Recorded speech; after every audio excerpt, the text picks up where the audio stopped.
بسم اللہ الرحمن الرحیم الحمد للہ رب العالمین والصلاة والسلام علی اشرف الانبیاء والمرسلین خاتم النبیین الشفیع المذنبین رحمت للعالمین حبیبنا وحبیب قلوبنا طبیبنا وطبیب نفوسنا شفیعنا وشفیع ذنوبنا ابی القاسم محمد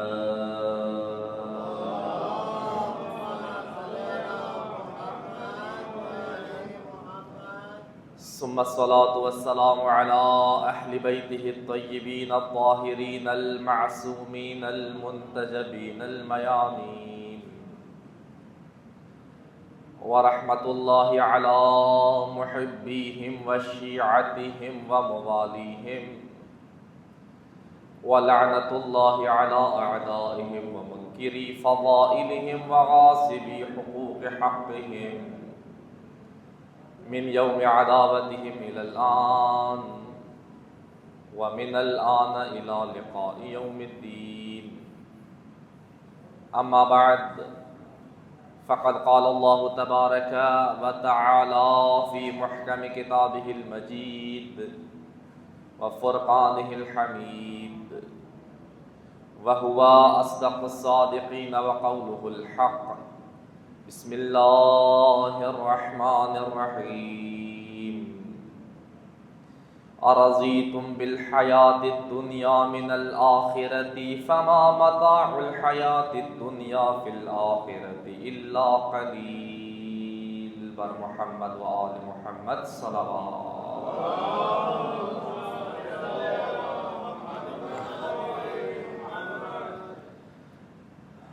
عزیزان گرامی، میرے محترم سامعین، خداوند متعال نے ہمیں اس کائنات میں وجود عطا فرما کر اس کائنات میں بھیجا ایک مقصد کے تحت. خدا نے کسی بھی شے کو بے مقصد خلق نہیں فرمایا. خدا نے کوئی بھی عمل ایسا انجام نہیں دیا کہ جس کے پیچھے کوئی ہدف نہ ہو. دیگر جتنی بھی خداوند متعال کی چھوٹی سے چھوٹی مخلوقات ہیں یا بڑی سے بڑی مخلوقات ہیں، ہر کسی کی خلقت کا کوئی نہ کوئی مقصد ہے. لیکن کچھ ایسے مخلوقات ہیں جن کا ہدف فقط دنیا ہے. یہاں آئے، اپنی زندگی بسر کی، یہیں پر زندگی تمام ہو گئی. خداوند متعال نے انسان کو اشرف المخلوقات بنا کر جب خلقت عطا فرمائی تو ساتھ یہ ہدف بھی بنایا کہ اس کا ہدف فقط دنیا نہیں ہے. اس کا مقصد فقط اپنی مختصر سی زندگی بسر کرنا نہیں، بلکہ اس کا مقصد اس سے بہت بڑا ہے، اور جس کی طرف مولا کائنات امیر المؤمنین حضرت علی ابن ابی طالب علیہ السلام مولا فرماتے ہوئے دکھائی دیتے ہیں، ایھا الناس خلقتم للبقاء لا للفناء. مولا فرماتے ہیں، لوگوں کبھی بھی یہ گمان نہ کرنا کہ خدا نے تمہیں اس لیے خلق فرمایا کہ آؤ اپنی زندگی بسر کر کے یہاں سے فنا ہو جاؤ. خدا نے تمہیں فنا ہونے کے لیے خلق نہیں کیا، بلکہ خلقتم للبقاء، تمہیں اس لیے خلق کیا گیا کہ تم بقا پا جاؤ، ہمیشہ کی زندگی تمہارے انتظار میں ہے.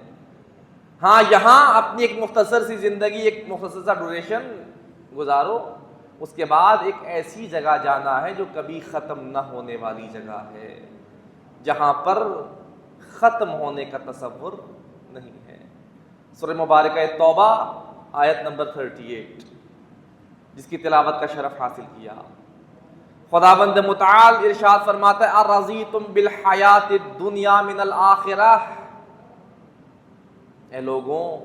کیا تم آخرت کی جگہ اسی دنیاوی زندگی پر اپنے لیے راضی ہو گئے ہو؟ کیا تم اسی پر راضی ہو کہ آخرت ملے یا نہ ملے، دنیا مل جائے؟ ارضیتم بالحیات الدنیا، کیا تم نے اپنے ہدف کو اتنا معمولی بنا دیا کہ دنیا کے ملنے پر ہی راضی ہو جاتے ہو؟ پھر خدا خود ارشاد فرماتے ہیں فما متاع الحیات الدنیا فی الآخرۃ الا قلیل،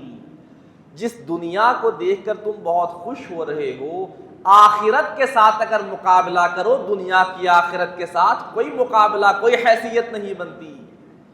دنیا ختم ہو جانے والی ہے پر آخرت ہمیشہ باقی رہنے والی ہے۔ تمہیں دنیا کے لیے خلق نہیں کیا گیا، تمہیں آخرت کے لیے خلق کیا گیا ہے۔ انسان اپنی زندگی سے انداز میں بسر کرے کہ دنیا ہدف اصلی نہ بن جائے، دنیا مقصد اصلی نہ بنے کہ میں نے جو کرنا ہے دنیا کے لیے ہی کرنا ہے، دنیا کے لیے کچھ نہیں کرنا، ہاں دنیا سے اپنی آخرت کے لیے بہت کچھ لے کر جانا ہے۔ دنیا ایک گزرگاہ ہے، دنیا ایک اسٹیشن ہے جہاں انسان کچھ دیر کے لیے سٹاپ کر رہا ہے اور یہاں سے پھر لامحالہ آگے گزرنا ہی گزرنا ہے۔ کسی کا یہاں پر قیام تھوڑا زیادہ ہے، کسی کا کم ہے، بہرحال ہے سب کا قیام، اور یہاں سے اپنے مقام اصلی کی طرف کوچ کرنا ہے۔ خداوند متعال قرآن کریم میں بارہا انسان کو آخرت کی طرف متوجہ فرماتا ہے کہ اے بنی نوع انسان، کبھی بھی اپنی آخرت کو مت بھولنا، کبھی بھی اپنے مقصد کو مت بھولنا۔ جب اپنے مقصد کو بھول جاؤ گے پھر تم اب جو جی میں آئے گا کرتے چلے جاؤ گے، پھر تمہیں یہ نہیں پتا ہوگا میں کیا کر رہا ہوں۔ لیکن جب مقصد تمہارے سامنے ہو کہ میں نے جو بھی کرنا ہے آخرت کے لیے کرنا ہے، میں نے جو کچھ بھی کرنا ہے اپنی نجات کے لیے کرنا ہے، جب یہ ہدف تمہارے سامنے ہوگا پھر تم ہر کام نہیں کرو گے، فقط وہ کام کرو گے جس کام کے کرنے کا تمہیں آخرت میں فائدہ ہوگا، جو کام تمہاری نجات کا ذریعہ بنے گا۔ آج اگر دنیا لہو و لعب میں پڑی ہے، آج اگر دنیا ہر وہ کام کر رہی ہے جس کا نہ انہیں یہاں فائدہ ہے نہ آگے کوئی فائدہ ہے، اس لیے کہ ان کے سامنے وہ مقصد نہیں ہے، ان کے سامنے وہ ہدف کہ جس ہدف کے لیے خداوند متعال نے انسان کو خلقت عطا فرمائی ہے، وہ اپنا ہدف اور مقصد بھول چکے ہیں۔ آج اس بات کی ضرورت ہے کہ انسان اپنے اس ہدف کی طرف پلٹے، انسان یاد کرے اپنے اس ہدف کو کہ جس ہدف کے لیے خداوند متعال نے مجھے اور آپ کو خلق فرمایا ہے۔ امام علی نقی علیہ السلام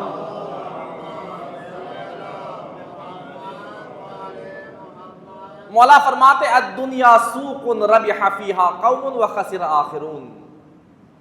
دنیا ایک ایسا بازار ہے کہ جیسے دنیا میں لوگ تجارت کرتے ہیں، ہر تجارت کرنے والا فائدہ نہیں پاتا، بہت سے ایسے ہیں جو نقصان میں چلے جاتے ہیں اور بہت سے ایسے ہیں جو فائدہ حاصل کرتے ہیں۔ مولا فرماتے ہیں دنیا بھی تمہارے لیے اس بازار کی مانند ہے جہاں سے کچھ تو فائدہ لے کر اپنی آخرت کو سنوار لیتے ہیں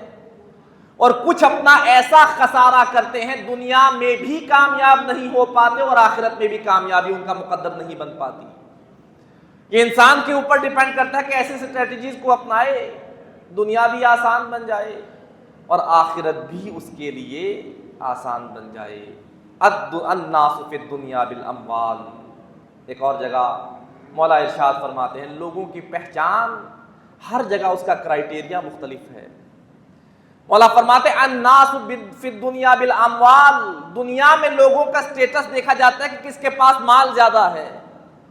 کس کا نام زیادہ ہے، کس کے پاس شہرت زیادہ ہے۔ دنیا میں ہر کسی کی پہچان اس کے مال کے ذریعے ہے۔ وفی الآخرۃ بالاعمال، لیکن آخرت میں یہ نہیں دیکھا جائے گا کس کے پاس مال زیادہ ہے، آخرت میں نہیں دیکھا جائے گا کس کے پاس شہرت زیادہ ہے۔ وفی الآخرۃ بالاعمال، آخرت میں تمہاری پہچان کا ذریعہ تمہارے اعمال ہیں۔ جس کا عمل زیادہ ہوگا اس کا سٹیٹس بھی وہاں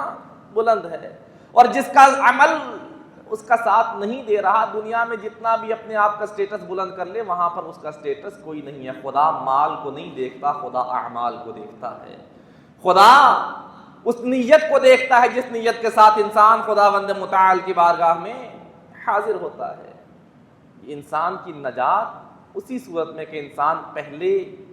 اپنی نیت کو صحیح کرے، اپنی نیت کی ڈائریکشن کو درست کرے، اور اس کے بعد اس نیت کے مطابق عمل بجا لانے کی کوشش کرے۔ درود پڑھیے محمد وآل محمد کے لیے۔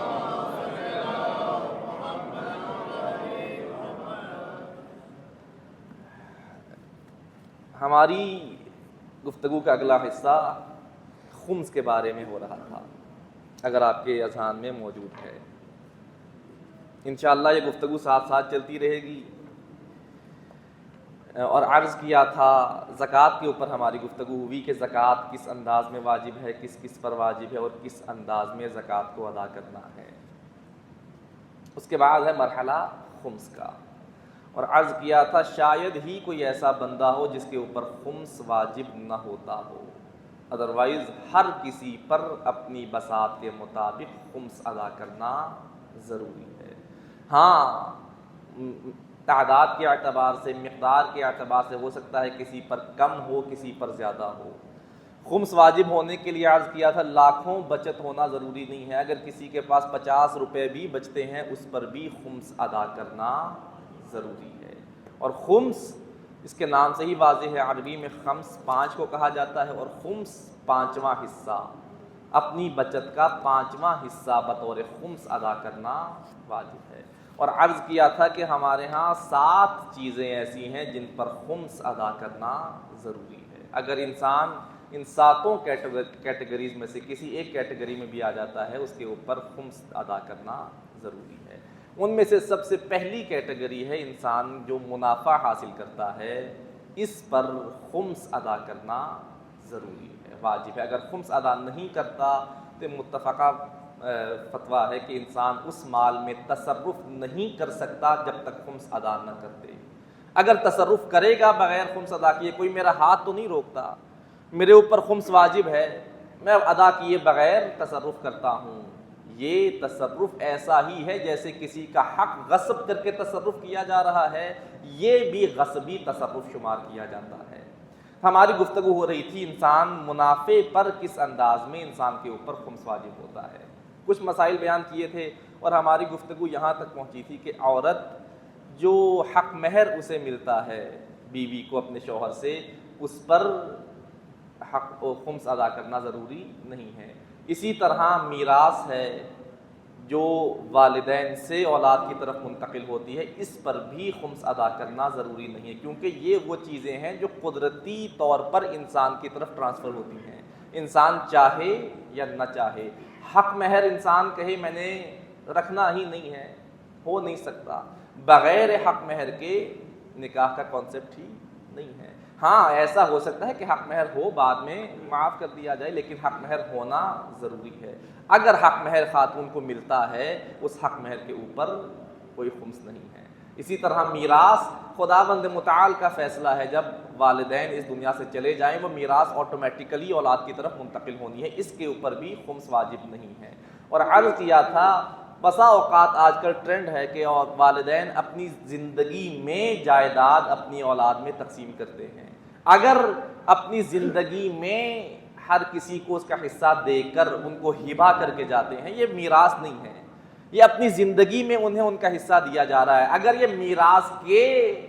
اس ہیڈنگ کے اندر آتا اس کے اوپر خمس نہیں تھا، لیکن اب چونکہ اپنی زندگی میں اپنا مال اپنی اولاد کو دے رہے ہیں، یہ میراث کی کیٹیگری سے نکل جائے گا، پھر جس اولاد کو جتنا حصہ ملے گا اس کے اوپر بھی خمس ادا کرنا ضروری ہے۔ میراث، اب میراث کے بھی ہمارے ہاں گروپس ہیں، 3 گروپ ہیں، والدین کی طرف سے میراث ملتی ہے، بہن بھائیوں کی طرف سے میراث ملتی ہے، اور چچا ہے ماموں ہے ان کی طرف میراث انسان کی، یہ بھی ایک گروپ ہے۔ والدین کی طرف سے وہ میراث ہے جو انسان کو ملنی ہی ملنی ہے، فرماتے کہ اس میراث کے اوپر خمس نہیں ہے، لیکن ایک ایسی میراث ہے انسان کو وہم و گمان میں بھی نہیں تھا مجھے فلاں طرف سے میراث مل سکتی ہے، اور بغیر کسی کے کوئی اس کے وہم و گمان کے بغیر اسے میراث ملتی ہے کسی طرف سے، اس کے اوپر خمس دینا ضروری ہے، کیونکہ یہ وہ میراث ہے جس کا کوئی وہم و گمان کے کسی کونے میں بھی نہیں تھا کہ وہاں سے بھی مجھے میراث مل سکتی ہے، ایک ان ایکسپیکٹڈ سی چیز ہے جس کو منافع کہا جا سکتا ہے، تو اس کے اوپر خمس ادا کرنا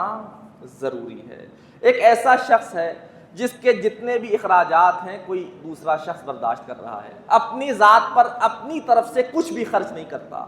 جتنے اس کے اخراجات ہیں، پڑھائی کے اخراجات ہیں، کھانے پینے کے اخراجات ہیں، پہننے کے اخراجات ہیں، سب کوئی ایک شخص برداشت کر رہا ہے، اسے جو کچھ بھی ملے گا وہ منافع ہے، کیونکہ اس نے اپنی ذات پر تو کچھ خرچ نہیں کرنا، اس کے اوپر خرچنے کی ذمہ داری کسی اور کی ہے، اسے جو بھی مال ملے گا اس مال پر خمس ادا کرنا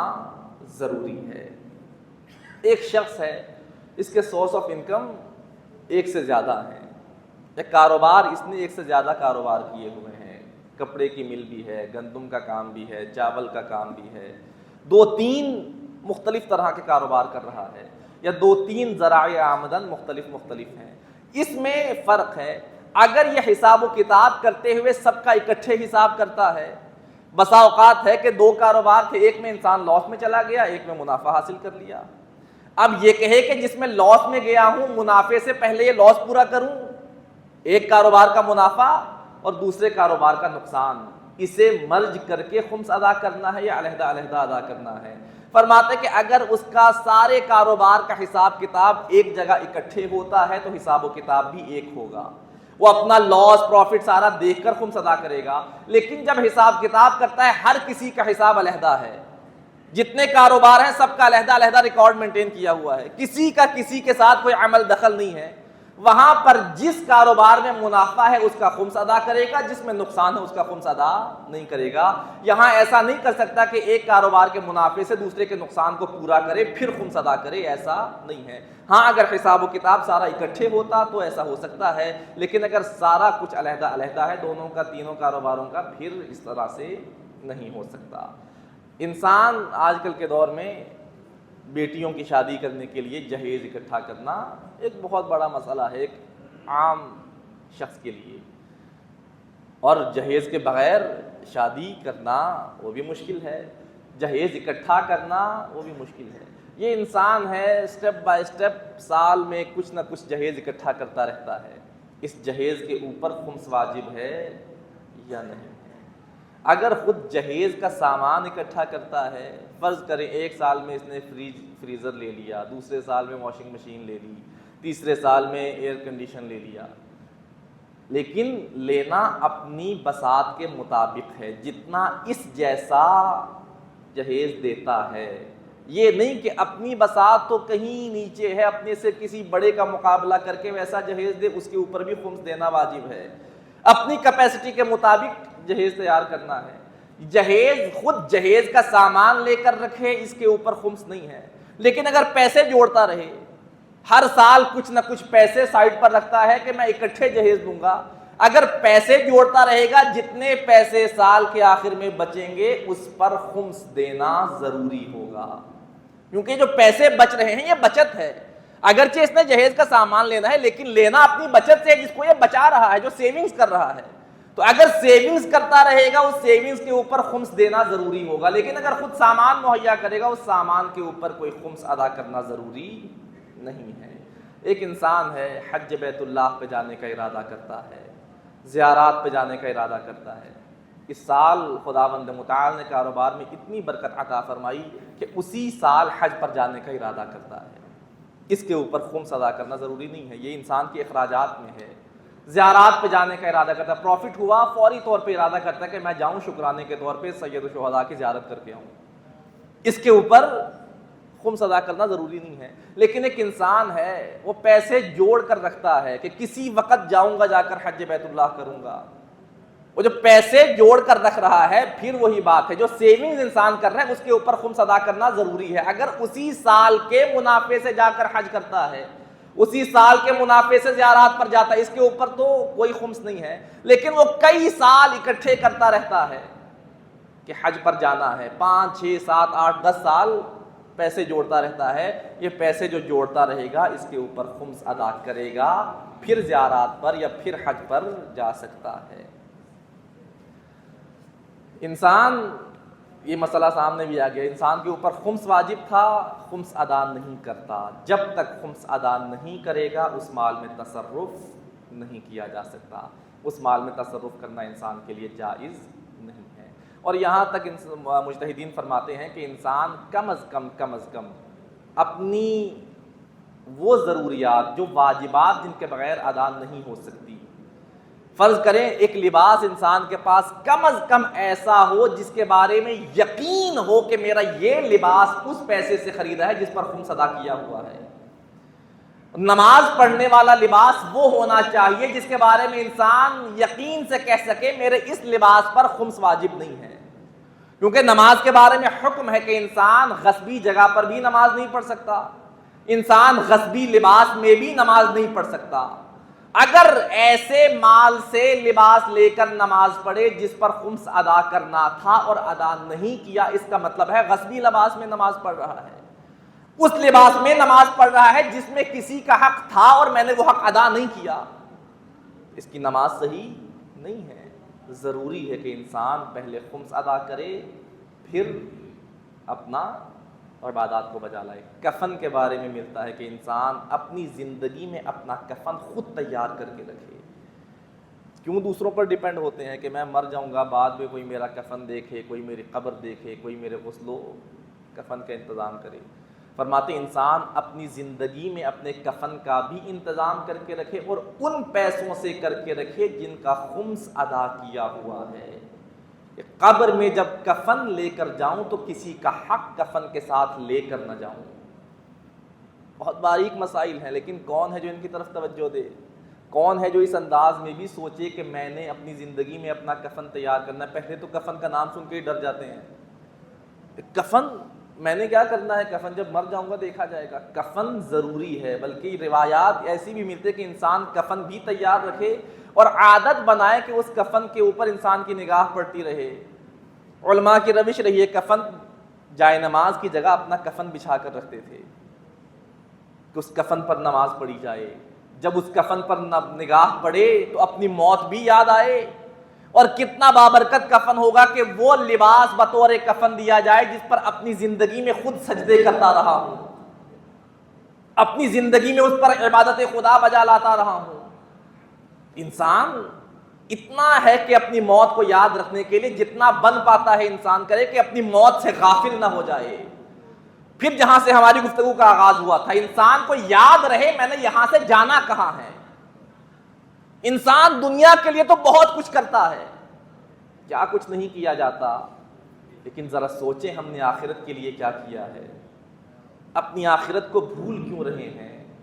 یہ دنیا ہمیشہ رہنے کی جگہ نہیں ہے، یہ ایسی زندگی ہے، آج ہیں اگلے لمحے کا نہیں پتہ ہوں گے یا نہیں ہوں گے۔ اگر یہ دنیا اتنی یقینی ہوتی، ابھی آپ کے سامنے ہے ایران کے پریزیڈنٹ ابراہیم رئیسی صاحب، کیسی زندگی بسر کی، دین اسلام کی خدمت کرتے رہے، اسلام کی آواز لوگوں تک پہنچاتے رہے، لیکن جب موت نے اپنی آغوش میں لیا کسی کے لیے بھی یقین کرنا مشکل تھا کہ ابھی صدر تھے اور ابھی کہاں ہیں۔ یقیناً ایک بہت بڑا خلا ہے عالم اسلام کے لیے جو کبھی پر نہیں ہو سکتا۔ اسلام کی ایک توانا آواز تھے، رہبر اسلام کے یقیناً دست و بازو تھے، لیکن جب موت آتی ہے کسی کو نہیں دیکھتی یہ کون ہے، کسی کے بارے میں نہیں دیکھا جاتا اسے موت نے اپنی آغوش میں لینا ہے یا اسے موت نے اپنی آغوش میں نہیں لینا۔ انسان اپنے آپ کو ہر وقت موت کے لیے آمادہ رکھے، اور یہ تب ہوتا ہے انسان اپنی زندگی میں ہی پریکٹس کرتا رہے اور وہ مولا کائنات کے فرمان پہ عمل کرے، جس میں مولا کائنات فرماتے ہیں موتو قبل ان تموتو، موت تمہیں آنی ہی آنی ہے، لیکن مزہ تب ہے موت کے آنے سے پہلے خود اپنے آپ کو مار دو، خود موت کے لیے تیار ہو جاؤ۔ مولا اپنے آپ کو مار دیں، مولا فرماتے ہاں اپنے آپ کو اس انداز میں مارو کہ اسی دنیا میں اپنی خواہشات کا گلا گھونٹ دو، اسی دنیا میں تمہارے ذہنوں میں نہ جانے کیسے کیسے خیال آئیں گے، نہ جانے کیا کچھ کرنے کا جی چاہے گا، ان سب کے آگے بند باندھ دو کہ میں یہاں ہمیشہ رہنے کے لیے نہیں آیا۔ میں نے یہاں سے اپنے اگلے سفر کی طرف بھی روانہ ہونا ہے۔ یقیناً مومن وہی ہے کہ جو موت سے ڈرتا نہیں ہے، موت کے لیے آمادہ رہتا ہے، لیکن کچھ پریکٹسز ہیں جنہیں اس دنیا میں کر کے انسان موت سے مزید بھی قریب ہو سکتا ہے۔ درود پڑھیے محمد وآل محمد۔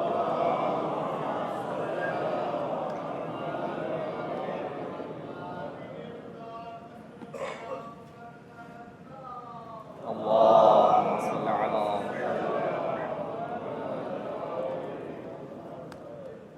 خطبے کی طرف بڑھنے سے پہلے التماس ہے کہ ایک مرتبہ سورہ فاتحہ